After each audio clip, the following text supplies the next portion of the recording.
Sí. Y nunca se me va a olvidar, no sé si fue en civismo, yo creo que era civismo, que nos explicaban que México se rige bajo el sistema romano, en que era, o el código romano, que eres culpable hasta que demuestres lo contrario. Y que los gringos y no sé quién más eres inocente hasta demostrar lo contrario. Y que como eres culpable hasta demostrar lo contrario, pobres ladronzuelos, ni siquiera superladrones, llevaban 5 años en la cárcel esperando juicio y demás.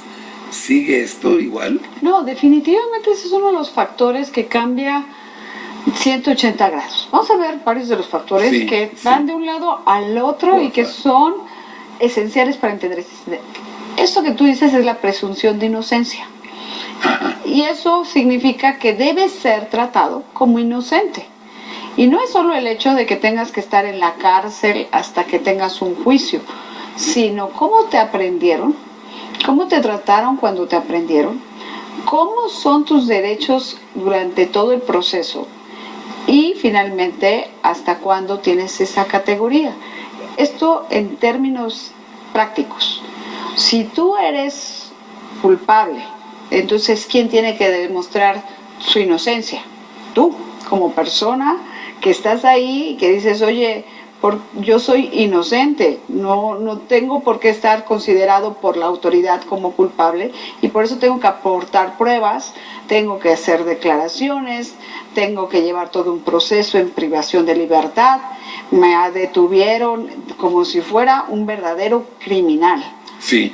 Esa es la diferencia. Ahora cambia. ¿Cuál es el sentido? Soy inocente y entonces ¿quién demuestra quién soy culpable? La autoridad. La autoridad es la que tiene que demostrar con elementos probatorios que yo verdaderamente cometí un hecho ilícito. Y las pruebas vienen de esa parte ante las autoridades jurisdiccionales para decir, efectivamente, aquí están todos estos elementos para que tú, juez, me digas que esta persona sí es culpable.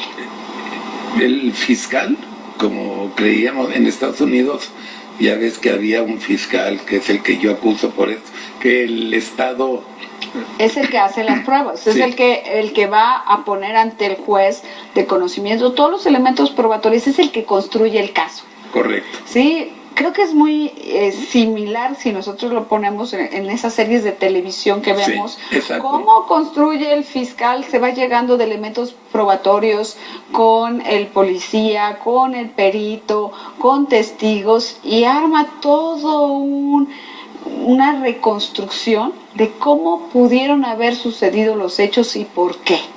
Y eso son lo que van a poner en la mesa en un juicio abierto, donde la parte de la defensa, conociendo todos esos elementos probatorios, va a tratar de defender la otra parte.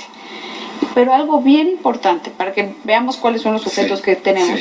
Ahora en México tenemos una nueva figura que se llama el asistente jurídico a víctimas, que es un asesor legal, que puede, abogado, que te va a acompañar tú como víctima en todo el proceso y que te va a ayudar a entender todos esos conceptos técnicos que utilizamos en el mundo de la abogacía, en el ámbito penal, para que tú puedas hacer valer tus derechos como víctima. A ver, pregunta una, ¿son capaces?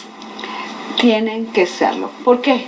Porque ahora los jueces, si perciben que un fiscal, que un defensor o que un asistente jurídico a víctimas no está haciendo bien su papel, no conoce el asunto o no tiene conocimiento de este nuevo sistema de justicia penal, va a solicitar que sea sustituido y que exista alguien que asista, en este caso a la víctima, que sea el fiscal del caso o que sea el defensor de la persona que está siendo señalada que cometió el ilícito. A ver,